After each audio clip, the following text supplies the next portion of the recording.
morning, Jess FM and Jess TV streaming live on Roku TV. I'm Chastity, and this is my co-host Brian. When you're watching What's Happening with Chastity and Brian, I am live this morning from Vancouver, and Brian is live from the snowy Fort Nelson. How's it going today, Right. Well, more importantly, live from Vancouver, where? I'm in a coffee shop called Brecca, and if you don't know this place, this is like a phenomenal place. It So is. they opened up in 2006. There's 6 locations. They're open 24 hours a day. They have like breads and pastries and like the best fancy like desserts. If that doesn't get you a free coffee, I don't know, dude. I know. Like, hello, I'm No. pumping your restaurant. So and I've got the ugly earphones on today, just because I mean this place is packed. Dude, you know what? It just occurred to me. They look like 2 muffins. They're called bread phones. Bread phones. The bread phones. So I mean this place is pretty crazy. So if you're ever in Vancouver, not you, Brian, but like the people watching, because Brian will be back to Vancouver, check out Brecca. And there is a ton of locations. I mean, 24 hours a day. Like, who doesn't want some I've been there more fancy? times than I should admit, for sure. Breakfast is absolutely amazing, and I go there all day. Me Great too. coffee. Great coffee, great lattes. So this show, we're going to talk about kind of like Vancouver and what my world has been the last week. I've been down here with my kids. And then we're going to talk about babies. Who doesn't want to talk about babies? Goo Goo Talk. This is the Goo Goo Talk episode. We would talk with Brian and Jess.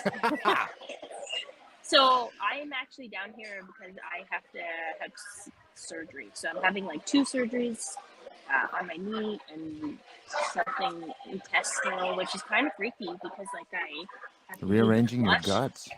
Well, I gotta do the flush, and they give me this like 4-liter, like not lying, 4-liter jug of something. Oh, to drink. what is it? Does it taste good? No, I gotta drink it all Tuesday. I'm not allowed to eat on Tuesday at all, which is a big deal for me because I like the food. Can you do liquids? Clear liquids. Okay. So no coffee, no breakfast. Oh, So bummer. that's kind of sad. You can get a water So- at Brecca. I could, but I wouldn't even step foot in here. So yeah, I think I'll be like homebound on Tuesday because I fear that this liquid could be detrimental to my well-being that day. So, but leading up to the surgery, we've got to do some cool things, and they kind of like all had this link together about being non-judgmental and self-love, which is pretty cool. So I took my kids to Billie Eilish. So one of my kids, Chloe, she kind of is into that kind of stuff, and it was kind of a shocker for me.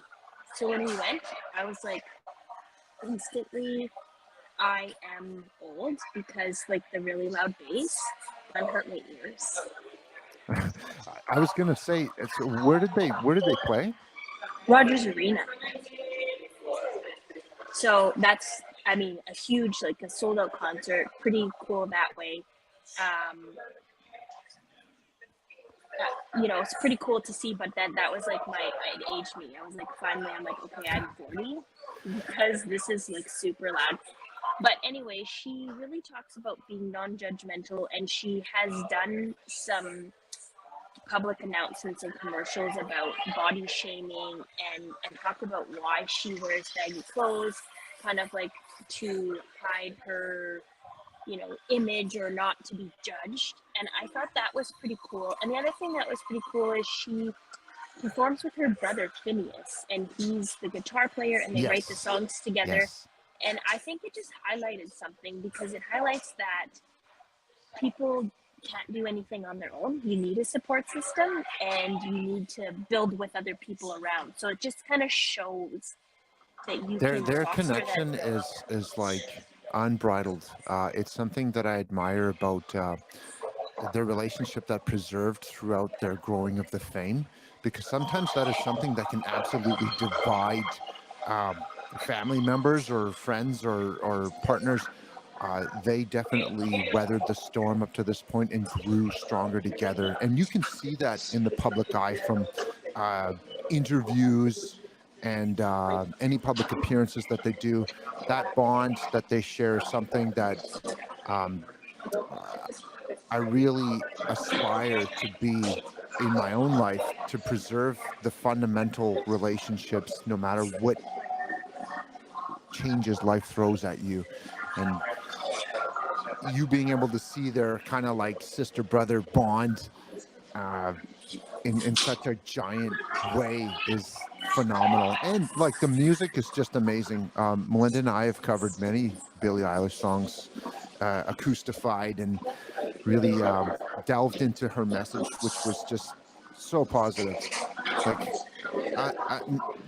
inspiring, to say the least, about body image and self-love and everything that this world needs today. She absolutely represents being a healthy, positive person. And I know too, when she gets like shade thrown her way publicly, like how there's always Yeah, for sure. like news stuff just trashing her, saying, oh, this and that, whatever. She'll go, she's so big that she can go on her own social media and be like, dude, these guys suck. And like it overshadows, like that's power, man. Like seriously. I seen that, and I seen her do some quotes when somebody was like kind of doing the negative stuff, and she's like, "You guys suck, you're lame," and I was like, pretty cool to like be bold enough to stand out and do that. The other thing I thought was pretty cool is her and her brother were homeschooled, and I think it's cool because I homeschool two of my kids, but it's the message of why her parents did that was about just letting them grow into who they wanted to be rather than pushed by society or Right. school or friends into what they needed to be. And I thought that was like, that's pretty cool. That, oh man, like I said, I can't say enough amazing things about what Billie Eilish represents as a whole. And we latched onto that very early on and kind of got to see this meteoric rise, which was to happen damn near overnight, because she really burned up the charts in 2015 or something like that. She started on, 2015. and then just like holy crap, man! Can you imagine your life being that young and then experiencing that many changes? Like I know. that is crazy to me, to think like anyone could just have any type of semblance of normal life after that. But I I know, think, 13 years old. wow, that's insane. That's literally insane. And like you're on the cover of Vanity Fair and stuff like that now, and it's out. Maybe we should have her on next week. We'll Okay, so Billie Eilish, if you're watching, we think you're insanely cool. And hey, why not come to an interview with us? Because we're all about the non-judgment self-love, that would be awesome. We, right? I think we'd go to our own meteoric rise at that point. It's like, okay, now you guys are famous too. Billy, help us So out. that kind of like brings us to like the second thing I did. Then I took my kids to Shenyun, which is a Chinese, ancient Chinese ballet or ancient Chinese dance form. And this is so cool because, first of all, I thought Shenyun was kind of like one story, and it's not. So what it is it's like Shenyun means the beauty of that divine beings dancing. Oh, So, and this is all about everything that dates back like 5,000 years and the culture in China, combining Buddhist and Taoist beliefs of like divine beings lived on Earth. right. And this is talking about China and their culture pre-communism. Holy man, that's way So back. so they actually are pretty vocal about communism during the ballet. They re-choreograph and do new music every year. So you could go every year and like learn and see something new, which I didn't know. I thought it was like, I don't know, like back into the opera where you do the same thing, like you could go 20 years apart and it would be the same show, right? Different dancers. But I was Yeah. wrong. So this is tours 150 cities in the world, except for China, What? What? right? Yeah, because it talks about communism and it's sheds some light on what's happening there. If people are practicing That's Uh, surprising. That's surprising to me. divine. Yeah, so they showed there's like these a couple of dances where these kids are in school and they're practicing Buddhism or Taoism or something that's like a no go for China right now, Hmm. or since it's been communist. And then they have the communist party come in with like their emblem and stuff and like kill the dancers, like not literally, but that's what they No depict. wonder why it's banned in So China. it's kind of interesting because it shows the truth Hmm. of, Wow. of what happened. So and the whole ballet is like expressing yourself and being yourself and loving yourself, and the colors are phenomenal. And it was just this, I don't know, everybody, I didn't think all my kids would like it because it was kind of more a Hadley thing, she's a dancer, Mhm. but in the end what happened is everyone was in awe. I would assume so because you cannot deny masterful storytelling, no matter what medium it comes across. Right? You can always uh, find the beauty in a message when it's articulated so eloquently. So, and Shen Oh, Yun is like an paragon of that, right? and then they have the live orchestra, and I think they said, I can't remember if they said 20 or 30 um, Chinese instruments. So they had all these really cool instruments that you wouldn't normally see in an orchestra. So if you're watching this episode today, seriously, if you have an opportunity to see this ballet, go. Like this That's is so cool, man. I'm glad you went and did that because it's like I guess it would be the equivalent to like Cirque du Soleil, but the Chinese variant. Is that Cirque du fair? Soleil. I suppose it's like a Nutcracker kind of feel because it's that type of dance. So we are going Cirque du Soleil, the Allegra, or tonight, which I have seen a Cirque du Soleil before, but my youngest is really into that, and I just think this is an opportunity. I mean, living in the north and not having the opportunity to do the live events, and then with COVID, there's been nothing for 2 years. Right. So my youngest doesn't really even remember live stuff because she's only It's 8, it's right? even it just occurred to me. It just occurred to me. You didn't have a mask on. Uh I don't. there like that's such a refreshing thing after all this time, just wow, Vancouver's rocking it now. We're I all mean, some people still wear masks. Lots of Mhm. the salespeople in stores are wearing masks, but as a whole, you don't have to. So then we're gonna do Cirque du Soleil tonight. But then last night we did this like one off, and my middle girl is really into the Marvel movies. She's got a list of like 40 movies she's gonna watch or something, and she wanted to see the newest Spider-Man. So I'm out of the loop. I've seen the Toby. You're farther than I am. I'll tell you that. Shoot, I don't want to say the wrong name. I think it's Toby Toby Keith, Maguire. the country No, artist. No. that's what I was gonna say. Toby Maguire. So go back to like the early 2000s. He's the actor. So then there's this other guy, something Garfield. I don't remember his name. Anyways, Oh they yeah, I all know who you're come talking in, about. like the three actors, like the new Spider-Man, the middle one, and then the Toby one, all come in Oh, this, and all of the universes or worlds kind of come together. And there's a moment, and the three Spider-Mans are talking, and the one is like super down on himself, and the other one's like, no, no, you need to say you're great, and you need to love yourself and have self-love. And I was like, holy moly, these three events that I've gone to with my kids, they all have the same story. And it's message, like yeah, overall we were message. talking about this earlier. It's like everything is changing because mental health and non-judgmental and self-love is all Hmm. kind of coming together now, which Absolutely, and having the ability to go out with like a little posse now is pretty great too, because that connection is required just as much to enjoy all of these events. uh, when you kind of do it alone, it's not that you can't do it alone, but you just get that heightened experience of it's kind of better when you go to these things with somebody to enjoy it with. It's like I've always said about money. What good is money if there's no one to share it with, right? isn't that the truth? It's totally useless otherwise. But uh, I'm so glad you got to have these experiences mixed in with your time down there in Vancouver, because I'm definitely jelly that you got to see freaking Billie Eilish. That's so cool, man. Right? It was pretty cool. And so before we go into the baby talk, there's one more thing I just wanted to mention is yesterday was Purple World Purple Day or International Purple Day. So International Purple Day is in recognition of people who have epilepsy.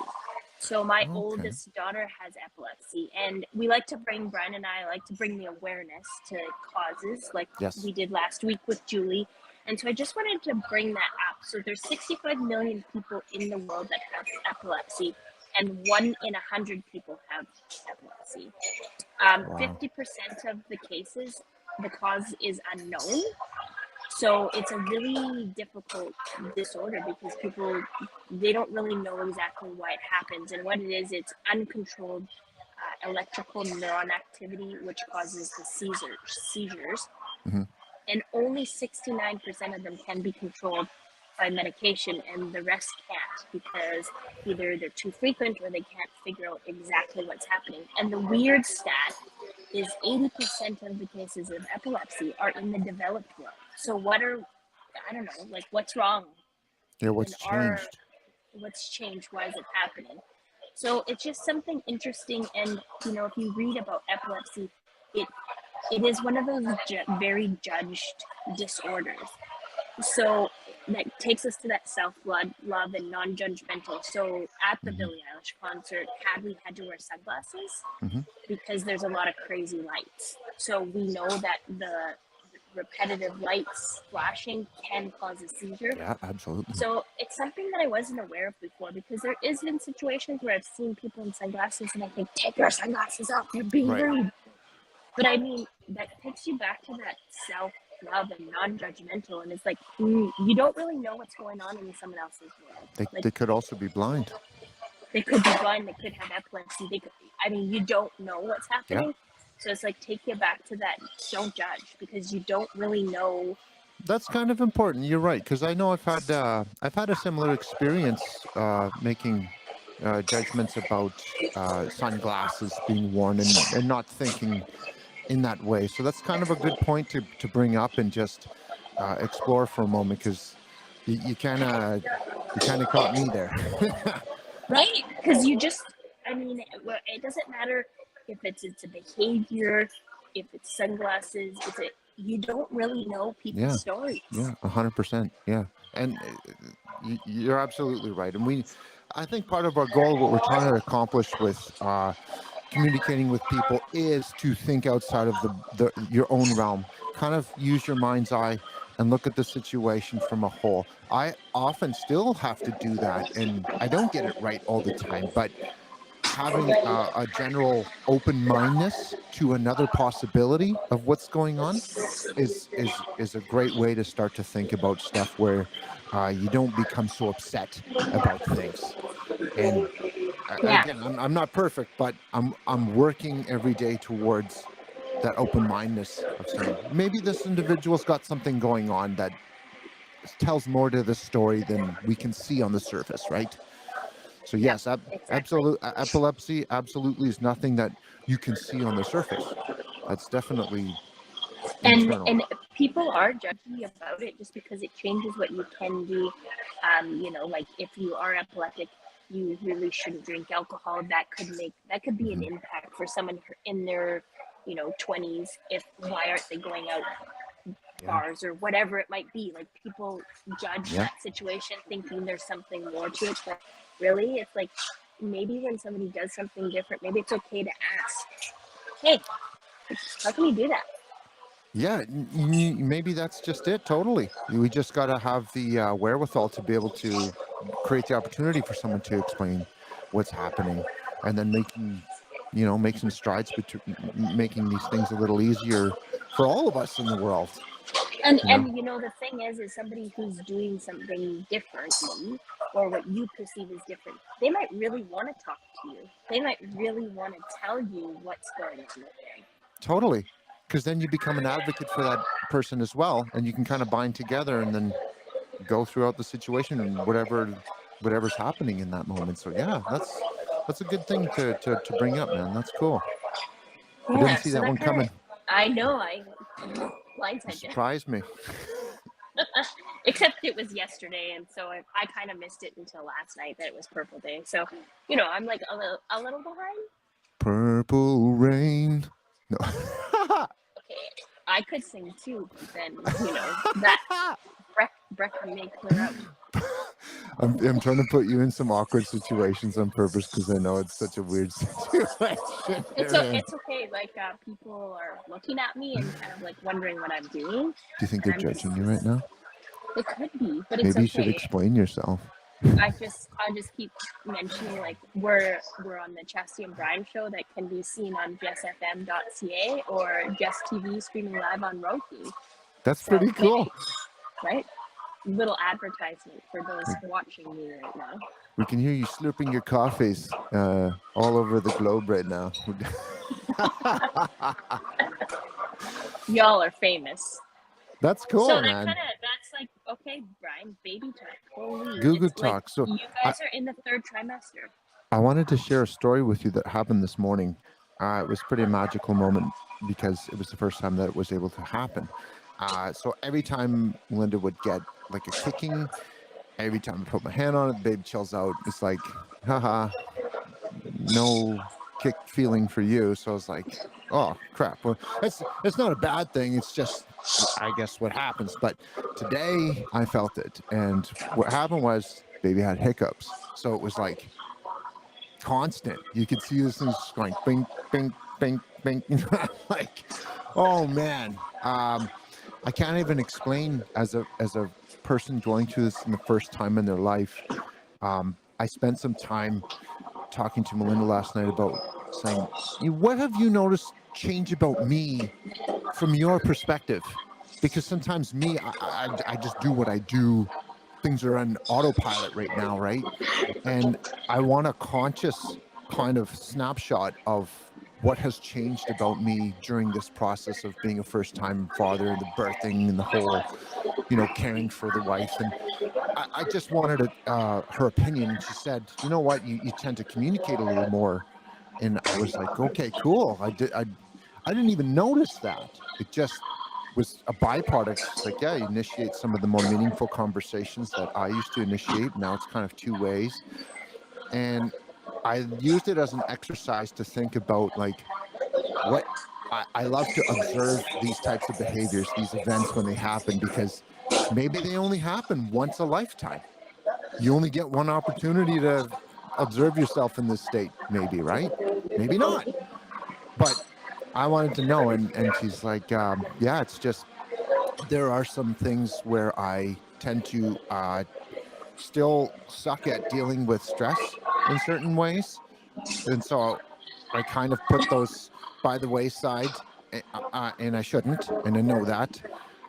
But having that constructive feedback allows me to just kind of realign myself sometimes, and I need to have that self pep talk, and just those little dipstick reminders. Hey, dude, you're falling off, or this is good, or that's bad. It was nice to have that open communication about it. And I am more than excited about this whole experience. The fact that it's going down in Vancouver, like there's just another great tie to that place. I'm so grateful for this life, and that I had the opportunity to kind of experience this. I came a little late in the game, right? I'm 38, but I don't see it as a bad thing. I see it as my kids can have a shortcut to wisdom that I've learned throughout this life. I think, I know there's been a change. People used to have babies younger, and I was younger for two of mine and not as young for the other one. But I do think there's some benefits from waiting. You just have that, I'm going to sneeze. So if I sneeze, I'm sorry. There's some benefits to having your child a little later. You're just like a little bit calmer. You're not as stressed. Like, I'm not saying your stress isn't gone, because I know you still stress, and we all do. But you might be a little bit more aware of what is stressful and how that impacts whether, it's your child or whatever. So when Hadley was born, I would have been like 25-ish, 26. Anyways, I was pretty like anxious about it because I was gonna go to medical school, and then that my partner didn't want me to go to medical school, so we had a baby instead. So kind of life wasn't on the path that I had chose or Hmm. I had wanted to do, even though I chose this. And I'm not for a second saying like, oh boy, I didn't want my kid, but it Right. wasn't the way I intended things to Right. roll out. So that kind of changes things. And so I was pretty stressed. And in relation to that, then my child was really quality. So had we there was like some bumps like in the whole like having her her umbilical cord was around her neck so she couldn't be delivered naturally. They did an epidural to do a c-section. The epidural didn't work. Spinal fluid came out of my back. Oh 2 man. seconds before delivery the surgeon says to me, Chastity, can you lift up your legs? And I was like, yeah. And I lifted my legs up and he was like, oh, I should not cut you open right now. So then he put me under. When I woke up from being under, Hadley was dressed in blue, and I was like, "What do you mean it's a girl? The baby's in blue." And you're like super confused from the Right. general anesthetic, Right. and like to me that was like mind blowing. Like, okay, you're telling me I have a girl, but the baby's in blue. How is this a girl? Like, Right. it That just you're wasn't focused on working. that. Right. And then I had something called spinal headache. So when spinal fluid comes out, there's a lack of fluid around your brain. So when you stand up, you get nauseous and you get like this intense migraine that actually makes you vomit. Like, so I Wow. had that, and the spinal fluid takes a long time to regenerate. So this is something I had for a long time. I had 3 blood transfusions into my spinal column. So what they do is they pull the blood from you and then they inject it to where the spinal fluid is to try to balance your brain out so you don't feel so dizzy. So So, okay, tell me the other two went not like that. well, I'll get there in a second. So, anyways, in saying all that, there was all this stress around me, and then in turn, Abby was cranky. So at 9 o'clock was like the pumpkin hour, and she would start to scream, like scream. Oh. And she screamed every night till 1:30 in the morning. Like it didn't change. It Right. didn't Right. matter if I held her, my mom held her, my dad held her, we rocked her, I fed her, I changed her diaper. Like there was no fixing it. It was like Yeah. this perpetual, and then me standing, walking with her, my headache would get worse. So I was getting more anxious. I was crying. She was like, there was like a whole lot of How crying. would you even? Wow. So in saying that, it's just like I feel like now that I know a little bit more about stress and about manifesting and all that stuff, I think I made all that happen. It's Hmm. like my bad juju and stress made her stress, and she was a little baby, and she was just didn't know how to handle like whatever emotions were happening. That's pretty wise. Like to And come to that conclusion for sure. right, so there was kind of an interesting kind of thought, but that's what happened. So then, fast forward that she grows out of that, I have baby number 2. The epidural's fine. I have Chloe. There's no stresses. She sleeps. It was Hmm. like, thank you, praise the universe, right? The crying didn't happen. She slept. It So it was was just, for you was it a mindset that you attribute yeah. to that? Okay, I cool. think I like, so the more nervous you are, and so then you're talking about you haven't really had the opportunity to feel the baby move before today, but you have this calm energy. Hmm. So your hand on Melinda's belly is like calming. Right. So you probably calm your baby down. I, So I I heard this is a phenomenon for fathers in general that when they touch the baby, it kind of chills out. With but that's like if you think about it, that you're calming and you calm the baby. Like think how fast forward to when the baby's here and crying and Melinda's worked up and it's like, whoa, nothing's happening. It's like, okay, dad can take the baby and you can calm everything down I because very he's much got look the chip. forward to that. I Like, man, just envision it as such a warm thought to me. Like I'm inviting this energy into the world, and I want to introduce her and just be happy and feel like say this is what it's like to be calm in these situations. oh, And that's why I like your story because you have experience uh, all these different times with the mindset, how it went, retrospection. Hindsight's always 2020, right? So it's neat that you have so much experience to share. So go on. Okay, so then we can go fast forward to Jules. So prior to having Jules, I had had a miscarriage at 15 weeks. Mm. So I was How pretty did that, stressed. just to pause on that, how did that affect you? Because that's something that people experience in this world. And how did that affect you? That was like the most heartbreaking thing I had ever gone through. Was it a So dark I moment in your Oh, life? so dark. So it was past the 12-week mark. So I had told everybody, and my kids knew, Hmm. and Hmm. my kids are all 4 years apart. So, I mean, they were little. And my mom and me and Hadley and Chloe and my sister were in Kelowna on a trip. And, it was supposed to be a fun thing and take the kids to the beach. And then this happened. So for years, my kids did not want to go to the beach.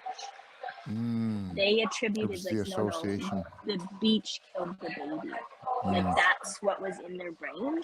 Mm. I would have to say that happened in Kelowna. I'd have to say I have not gone back to Kelowna.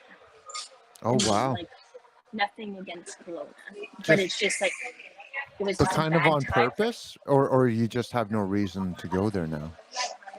No, it comes in my head. Like when somebody says like, "Oh, Kelowna this, Kelowna that."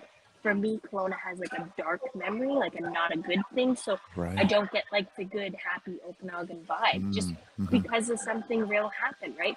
So it was a pretty tragic situation. Uh, and then you start to like replay, like, why did it happen? What did I do that could have made it happen in terms of, and I mean, sometimes this just happens. A lot of times miscarriages happen even before the woman knows they are pregnant because it's so early on. Like it Right. just genetically there could have been something wrong, whatever. Like it just wasn't meant to be. But What it's kind got of a you hard. through that? My other kids, definitely my other kids.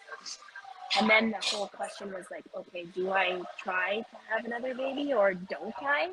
Hmm. Because it hadn't gone well for the last time. So then when I got pregnant with Jules, I was like stressed out the whole pregnancy. I know I was. Okay. So I was stressed. I was like kind of like uptight about everything. I was worried. And lo and behold, colicky baby number 2 came out. Oh, wow. So, Like there was wow. complications in her delivery. Um, and now it's a different situation because we live in the north. I was able to have them in the north, which you can't do anymore. Now you go out, obviously, because you Hmm. go to Vancouver. But because I had existing scar tissue when they took Jules out, so I was awake for it. But when they took her out, my bladder tore open. Mm. Ouch. Which so, anyways, they put me to Wow. sleep. They took Jules out of the room right away, and they dealt with that. I lost a ton of blood, so they ended up giving me pints of blood from the blood bank. So it was just this whole other stress came with it. So it was a longer recovery and those kind of things. But that impacted her, and she was colicky, and I was kind of like searching, kind of aimlessly, like, okay, I know there's stress. Like, how do I cope with the stress? So I think that's when I started my journey of like trying to be stressed. And then I actually also took Jules to a chiropractor, which people might go, oh, you took your baby to a chiropractor. But they have these really gentle moves they can do on a baby. So when the baby's delivered naturally or C-section, it kind of gets twisted about. So sometimes the colic is connected to something Oh, that's interesting. legit. So I think she ended up Oh, being like 3 months old, and I took her in, I think, like 2 or 3 weeks in a row to do this adjustments. And I mean, it's not like there's no bone cracking. right. That's not what it is. But Right. it's just these gentle movements. And the chiropractor, she was super calm. And seriously, after that, it was like, new baby. But That's crazy. it wasn't just the chiropractor, it was my own mindset. Yes. It was like, okay, she's here. Yeah. There was no miscarriage. Stop overthinking everything. Like things will turn around and work out, right? And it's the mindset. And I know new moms are always like, okay, am I gonna be a good mom? Am I gonna get the maternal instinct? And these are all things that just happen. And the only thing I could say as kind of advice about that is don't let that consume you, because you're giving your child negative energy. And we know everything is energy and everybody picks up energy. Yes. And It's as a kind of funny newborn, you made that point, and I stand by that uh, pretty strongly because I just said that the other day. So the one thing all doctors can agree on is that stress is detrimental to every single condition, like negative stress, that is. right. So when you introduce that in any equation, negative stress is going to make it worse, no matter what the situation is.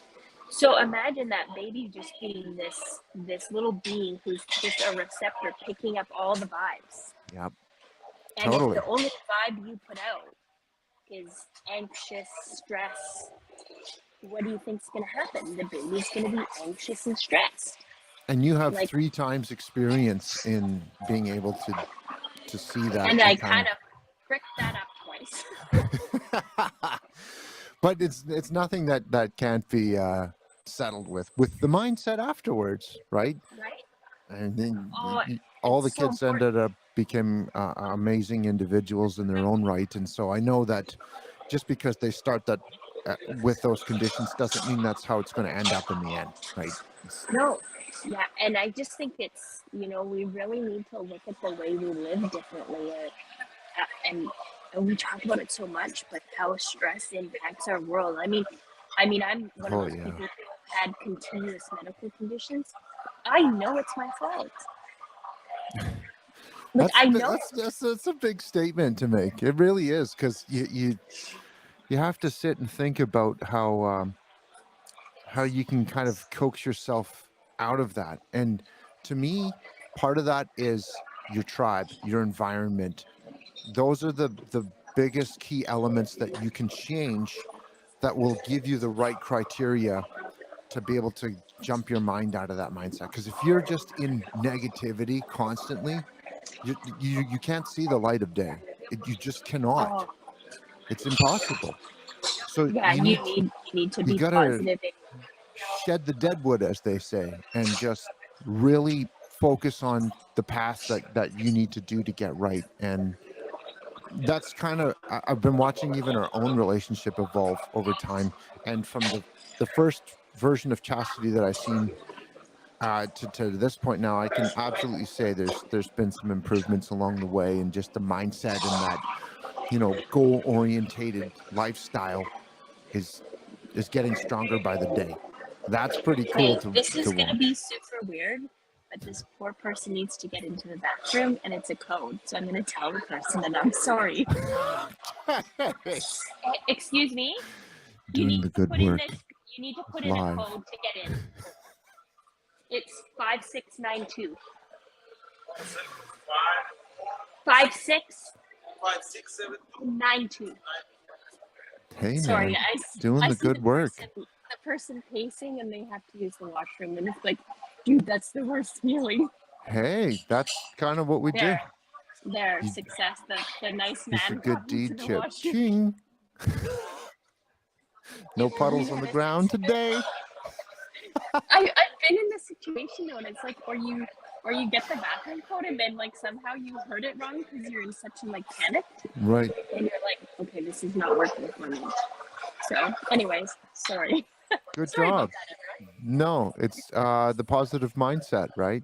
And you need to identify that in other people. And like I was saying, we were watching kind of you grow along the way at the same time. And yes, there's bumps along the way for sure. Nothing's perfect, but fundamentally, when you start to introduce these concepts in your life that you need to have that environment fertile, to me personally, that's probably the biggest one. If the place you go to doesn't feel safe or feel calm and comfortable, it's to get your mind back on track is going to be very difficult. You got to have that quiet time or that place you go to, or Yeah, to rejuvenate and to just to get, like if you're only going to somewheres where it's negative, it's not going to get any better, right? You need to be able to be in a place where it's positive vibes come back to you, or you're able to like vent and move on. yeah.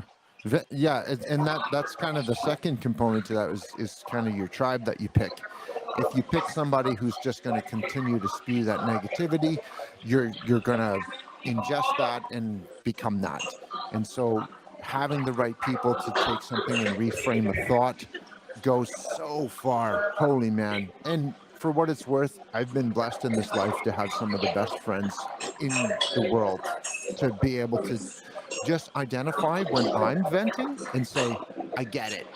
You know, I know you don't really mean it to the extent you're saying it, but we just need to get the Get your poison out. frustration out and get that negative energy off your back. But I mean, what an important thing to change your outlook and bring positive energy to bringing a child into this world, Yeah, because it 100%. is one of the most stressful things you'll ever do. Like, just, I mean, obviously, you don't know how to parent your Logistically. baby, Yeah. right? Logistically, you're learning, but to try to like roll back and somehow figure out how to just be like, okay, this is okay. You My know what's life funny? It's is like, even though I don't know what to make of it, I'm sitting here thinking, like, what kind of a father am I going to be? There's a part of me that's like, just go with it, dude. Like, shut up and just be a dad. Whatever that means, you'll sort it out. Like, and you won't be perfect at it, and that's okay. It's kind of funny though, because we've talked before, and you're like, I'm gonna be like a minimalist. I'm not gonna have much stuff, and you just told me before the show you have so much stuff. I told you these people, but these little but that babies bring stuff. but that stuff is like baby stuff. So it's like the beds. And you know what? That's one of the points I wanted to make up. I was like, the tribe took care of me once again. It was so incredible. Stuff coming out of the word. People like, hey man, I just had baby. You want this stuff? And it just kept happening and happening. And suddenly we literally have enough stuff for the baby for the first 2 years of its life, including all of the formula prepaid. We got it. It's there. It's ready to go. Wham. Stuff imported Wow. from Switzerland. Like, it's the real deal. This thing is going, it's done. It just blows my mind to think Okay, that. I'm gonna tell you something. This might be a shocker. So I know you guys got the formula and whatever. So I was like organized with Jules. She didn't like that formula. Just an FYI, you may have to switch it up because they don't do what you want. They do what they want. Yeah, well, oh well, we're there. And that's part of the trials and tribulations of going into parenthood, is discovering these types of things, right? And So, not letting something like that freak you out. It's like, okay, right. yeah, my plan was, and I have this formula, and it's good, and whatever. And baby doesn't like it. Okay, not such a big deal, because guess what? Someone else will benefit from that formula, and you'll get a Sure. different one, right? Like, Can you like put additives in there, like some flavoring or something? Grind a banana no, in there or something? Is that no, something you no, can no, do? no, and no food until they're like 6 months old or older, when they're Well, interested in food. that's why I'm asking you before I go and make a mistake, right? No, I'm no, no, just either like you stick to the breast milk and the formula until they're, show interest in food, and that won't be till 6+ months. And then, man, the food journey with babies is so cool, because it's so interesting to see a little tiny baby show you what they like and what they yeah, don't like, because there will be yeah, certain things they just like hate. right. And I'm looking forward to growing that food palette, because I know how much later in life I wished my uh, earlier upbringing had a little more flavors introduced to it, like some of the curries and the stuff that I just didn't even know was aware. And I thought, wow, here's a cool opportunity to just at least give them the option of like all these different flavors and say, what do See, you like? once they're like over a year or 18 months, that's when I just started like, I would let them try everything and anything we had. You want to get through that Hmm. initial Hmm. thing to figure out. At the beginning, you just Hunt stick and with peck. like the rice pablum and the plain vegetables and plain fruit. The big mistake you can make is introducing the fruit first before the vegetables. Oh, because it's sweeter. Yeah. So then, if you start with the sweet, it's like there's Oh yeah. I've never There's no going eaten back. peas in my life. So you really have to, you start with the paddle and then you go through the vegetables. And I mean, you can go through everything in terms of vegetables, then move on to the fruit, and then you can mix it up. But I mean, yeah, don't make that boo boo and start with the fruit, because then it's like, no, Then Irish it's sugar all about baby. the fruit. Right? Oh man, that's what I'm trying to prevent for sure. I don't want that addiction to sugar earlier than it has to be. I realize it's probably an inevitable thing at some point in this life, but if I can arm her with the ability of knowledge in and around that, it's a conscious choice then. With kids, and as they start to eat more food, it's just offering. For me, it was like whatever we were Hmm. having, I would like dice up little things and put it on the plate. So I mean, my youngest, up until recently, because she's like an overindulger, so she was in love with olives. I Hmm. mean, literally, she would eat any kind of olives all the time. Olives were a thing. And then about a month ago, she ate an entire can of black olives, and now she doesn't like olives. But I mean, she's Burned it out. she burned it out. But I mean, I'm sure it will come back because it didn't make her sick or anything like that. It was Right. just, but it's kind of interesting. My kids always would kind of try anything. You'd put veggies out, you'd put fruit out, you'd put cheeses out, they would eat it all. And then you would see other kids who maybe didn't have the exposure to those things. Right. And there was like, they weren't touching it, they were going for the hot dog. Yeah. Yeah. Right. Right. So Eh, and I'm not judging that, and I'm not saying a hot dog is bad. I'm right. not saying that, but it's really cool because you literally have the power to make your kid be one of those people who will try and eat anything. That's so cool.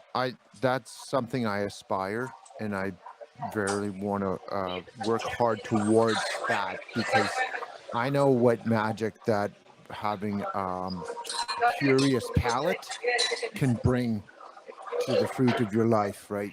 Well, you and I are such food people. Like literally, everything's about the food. Like, what are you making for dinner? Where are you going for Right. dinner? That's Yeah. our world. So I mean, when kids are into it, and that's the one thing I have to say, like, I can really take my kids to any restaurant. They will give the food a try, and it's kind of a cool thing to do.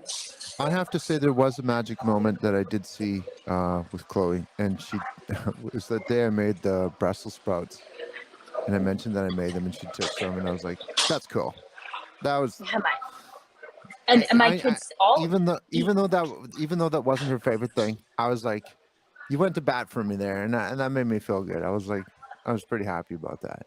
There was also this time we brought oysters in from PEI. So this is like a big deal because you got to get it all the way up to like northern Canada, way Right. far away from oyster land. So we're shucking oysters and have them out, and I was like, okay, are you guys gonna try? And at first they're like, no, and I was like, really? And they're like, okay.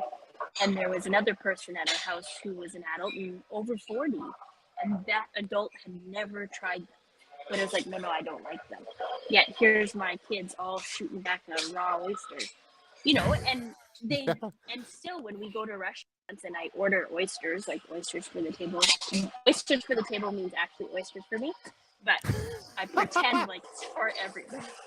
They each have one. Oh, it's so So good though.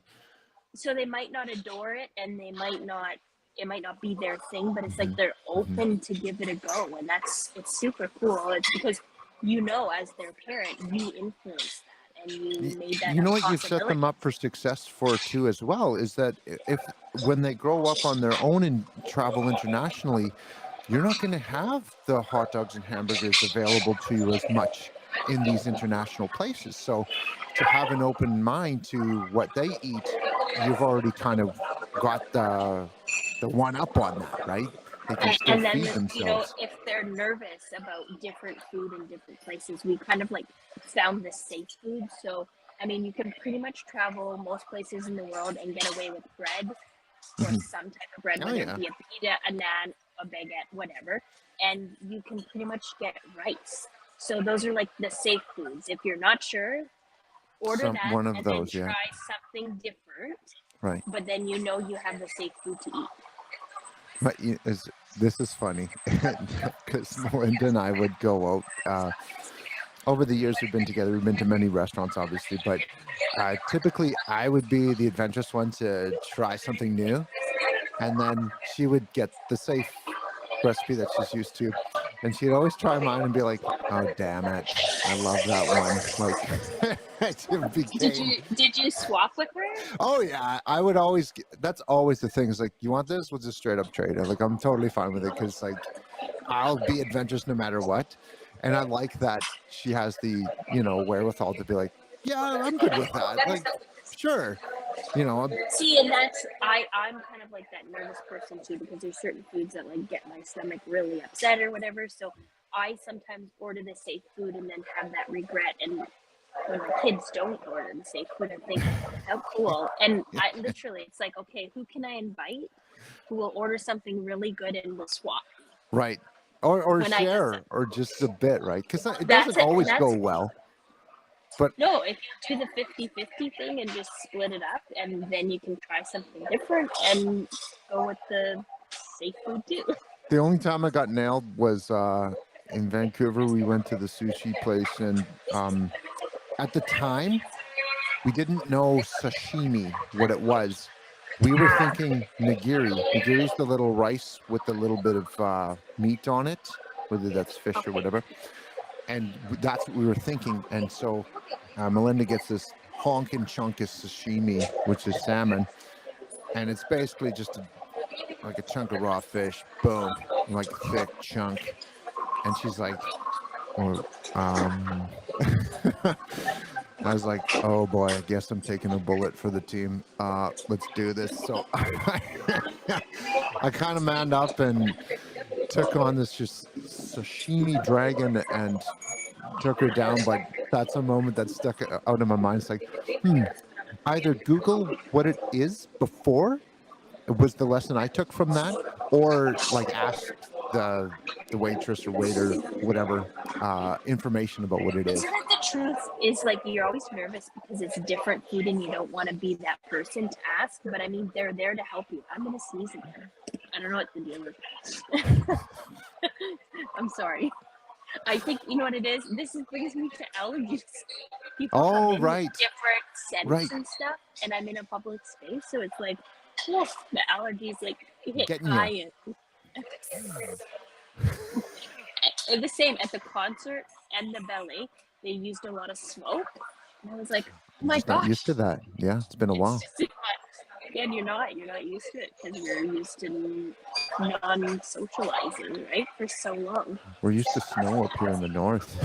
It's still snowing, isn't it, Brian?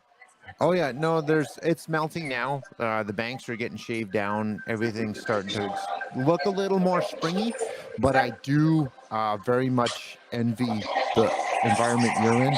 I would 100% take the rain over anything at this moment. So I didn't even really like all the years I've lived in Fort Nelson. I didn't used to travel to Vancouver, so I didn't really get how different it was. Mhm. But like the cherry blossoms are blooming. Oh, dude, that's my favorite. That's my There's absolute favorite plant. there's Seriously. daffodils and tulips out. It's like holy. You can really tell the distance at this time of year because it's Oh so man. different. Yes, the when it comes alive, that's one of the things that stands out to me about that time of year, especially in May when things are like full beam blooming. Right? Oh man, it's just the most beautiful. It's like the whole city becomes a garden. And I know Oh, I've said stuff about Vancouver that's like just so admiring it so much, but it stands out in my mind as such a wonderful place of just being able to walk down the street and feel the peace. At least for me, that so was my beautiful. experience. I think there's something calming about all the greenery and the flowers and And the the ocean. There's ocean. just something that calms you, and I get that vibe too. Um, and just being able to like, you can walk out in the rain, and when you go out of the building, they're always like, "Oh my gosh, do you need an umbrella?" And it's like, no, I don't know, because we're used to such extreme weather in the north. Right. Right. Yeah, you just And kind of hammer it out. and for me, I know in the north, I mean, I tend to avoid the outdoors when it gets to that cold weather. It's just not. The older I get, the more severe it seems. Right, right. Yeah, no, for sure. It's what a big experience that it's been up to this point though. Like, wow. The older you get, the more you realize you appreciate nature. Maybe that's not the case in all instances, but for me it has been an eye-opening thing that's just it never changes. Nature is always going to be nature, and it's a place you can just recollect your thoughts. I've connected with that. Actually, I think even if you're not like a real nature person, if you just literally go outside and go for a walk and breathe in like the fresh air and or the cooler air or whatever, something happens in your brain and your body, and I don't think you can control that. I don't think it's a I like it, I don't like it. It just happens. You just Yeah, totally. you're more grounded, you're calmer. Something just changes. Well, it's the oxygen, right? It's being rejuvenated, changed, the sunlight coming down on you, or the rain. It's just the sensations that you need to kind of make yourself come alive. It's like watering your own plant. Get a little rain on you. So Melinda's pretty lucky because she is going to be in Vancouver for a month to have the baby, and obviously you're going to come down too. But seriously, it's going to be the most beautiful time. You have the spring of all Oh, the I green. know. I love it. I love it. And I'm Oh, doing that. I'm doing the MS bike rides. right. And last weekend we talked to Julie, who has MS, and if you didn't catch that episode, maybe like go back and you can see it on our YouTube channel or on Facebook, Jess TV's Facebook page, and you can see that episode, and it talks about MS, and we're going to do that bike ride. And if you haven't donated, seriously click in and donate and learn something about MS, because there's probably someone around you that has it. Or person of a person of a person. It's such a wild thing to see how it affects the central nervous system, much like epilepsy. So I've seen a few Similarities. parallels Yeah. in there. Not exactly the same, but I get that it affects that whole unseen portion of. And it takes us back to this. There's so many ailments out there that are unknown. Like we Mhm. have spent our money and our research on certain areas to try to help cancer and improve different disorders, and then some disorders and diseases are kind of still left by the wayside, where they really need that funding and they need research, because it is affecting a lot of people and a lot of young people. Oh yeah, and that's where I get struck the most is when the young generation has to start off life in this way, or big moments in your life where you would think you would just have a normal existence, but it's not. And we need to pool together our resources and help any way that we can. That's why we're doing this bike ride. That's why we're raising awareness around what MS is. And like Chastity said, donate, give generously, and be part of the solution where we all kind of come together and make a change in this world, because we can. Right? We honestly You can. can. Even just bringing out awareness so people are aware Yes, and less judgmental, and because they don't know honestly, what's going on. $5 is fine. Like, there doesn't have to be a minimum amount. Obviously, the more the better, but $5 is part of a solution, no matter which way you slice it. Like, Definitely. there's no minimum amount of what someone And can if do. if you're a person who can't make a donation, then share the link that we have posted Yes. on our Facebooks, and maybe someone can make that donation. So about getting that awareness out and getting that information out and just continuously sharing it will make a difference. So we're gonna do that, and here we are. We made it. We made it. We did it. We did the Vancouver episode once again. We had the Goo Goo Talk, and talked about all of your cool experiences down there in Vancouver, and no less, live from breakfast in Vancouver. Right? Dude, Live breakfast. killing it. Just Killing it. awesome.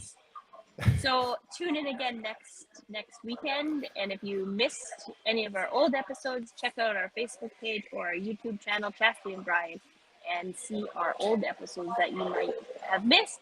And we'll see you again next week, guys. Take care. Take care. See you, Brian. Brush your hair.